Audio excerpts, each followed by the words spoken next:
They travel faster than the speed of sound, silent streaks of fire in the sky, carrying immense destructive power. Modern missiles represent the sharpest point of the spear in today's warfare. They can be launched from land, sea, air, and even space, capable of striking targets thousands of kilometers away in mere minutes. They are the invisible threat, the sword hanging over nations. But for every sword, there is a shield. And in this high-stakes game of technology and timing, that shield is one of the most complex and critical military systems ever devised. So, how do you stop a bullet with another bullet, moving at unimaginable speeds, high above the earth? How do you defend the indefensible? The answer lies in a rapid, precise, and ruthless sequence known as the kill chain.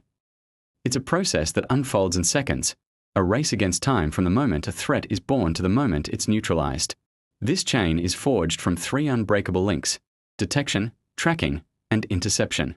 Each link is a marvel of engineering, a symphony of sensors, computers, and firepower working in perfect harmony. If any single link fails, the entire chain breaks, and the consequences can be catastrophic. To understand this shield, we must first understand how it sees the danger coming. Detection is the first line of defense, the ever-watchful eye in the sky and on the ground. It begins with a global network of sensors. On the ground, massive early warning radars scan the horizon, sending out powerful radio waves that can bounce off objects hundreds, even thousands of kilometers away. These are the tripwires. But they are just the start. Once a potential threat is spotted, smaller, more precise fire control radars lock on, providing the high-resolution data needed for a successful engagement. But what if the threat is launched from halfway across the world? That's where space comes in. High-orbit satellites equipped with sensitive infrared sensors constantly stare down at the Earth. They aren't looking for the missile itself, but for the intense bloom of heat from its rocket engine at the moment of launch. This gives defenders precious, early minutes of warning. However, the offense is always innovating. Stealth technology clads missiles in materials that absorb radar waves, making them appear no larger than a bird on a screen. Low-altitude cruise missiles hug the terrain, flying below radar horizons. And the newest threat, hypersonic missiles, travels at such extreme speeds that they challenge the very physics of detection and reaction time. Once a threat is detected, the second link of the chain is forged: tracking and command. This is where raw data is transformed into actionable intelligence. All the information, from every satellite and radar, flows into a central nervous system known as the Command and Control Center, or C2. Here, powerful computers perform a process called data fusion. They take fragmented pieces of information from different sensors, a flicker of infrared from a satellite, a faint blip from a long-range radar, a solid track from a fire control system, and stitch them together into a single coherent picture of the battlefield. This unified track shows the missile's speed, altitude, and heading. But technology alone isn't enough. The human in the loop is still vital, making the final, critical decisions. Or are they? With closing speeds becoming ever faster, the decision loop is shrinking. Automated systems, governed by complex algorithms, are increasingly trusted to calculate the threat's trajectory, predict its target, and determine the optimal moment to engage, the intercept window. This window might only be open for a few seconds. Miss it, and the game is over. This high-tech battle wasn't born overnight. The concept of air defense is as old as air power itself. During World War II, skies were filled with the black puffs of flak from anti-aircraft cannons, a brutal, statistical game of filling a patch of sky with enough shrapnel to hit something. The dawn of the jet age and the Cold War demanded a more precise answer. This led to the development of the first surface-to-air missiles, or SAMs. Early systems were clumsy, but they marked a revolutionary shift from unguided shells to guided interceptors. Conflicts became the proving grounds. The Vietnam War saw the widespread use of the Soviet SA-2, forcing American pilots to develop new tactics and electronic countermeasures. The Yom Kippur War in 1973 was a brutal lesson in the effectiveness of integrated air defense networks, fundamentally changing air combat doctrine forever. Each conflict has spurred a new cycle of innovation, pushing the boundaries of what's possible in this deadly technological race. With the target tracked and the command given, we arrive at the final, most violent link in the chain: interception. This isn't a single wall, but a layered defense, like the layers of an onion. The outer layer consists of systems like the American THAAD, designed to engage ballistic missiles high above the atmosphere in the cold vacuum of space.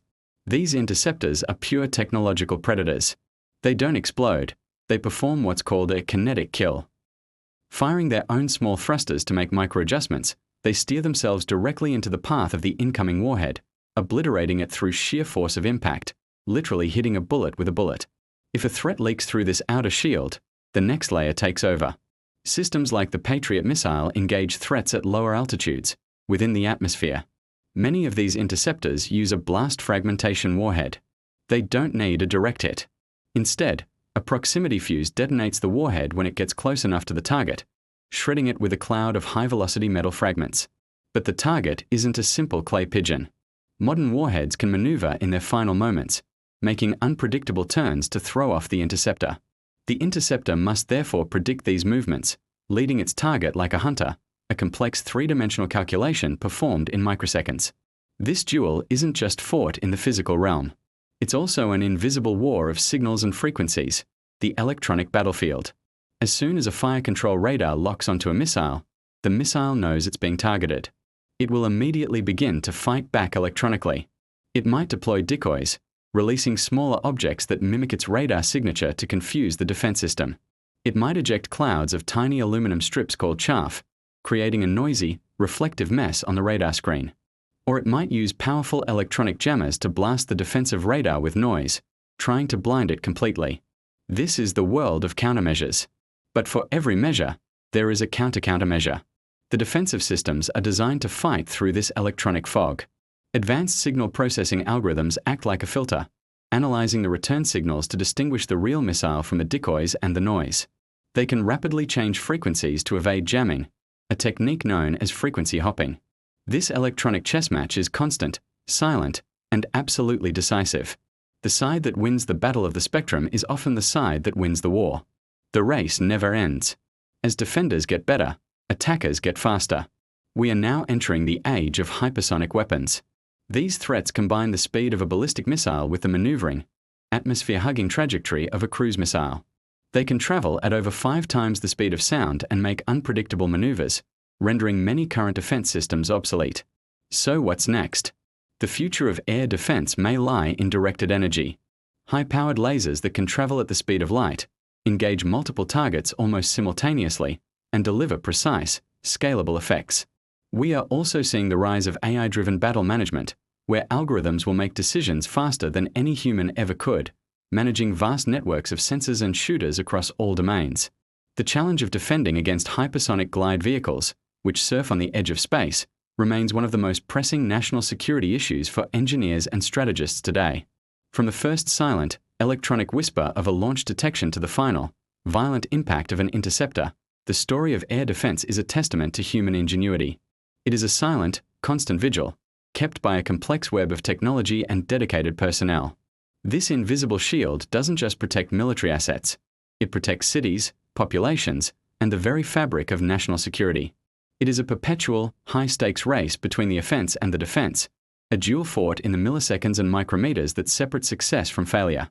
In an uncertain world, it is the guardian that stands watch, ensuring that the thunder we hear is from a distant storm, and not from a threat that slipped through the shield. Thanks for watching. If you found this journey into the world of air defense fascinating, be sure to subscribe for more deep dives into the technology that shapes our world.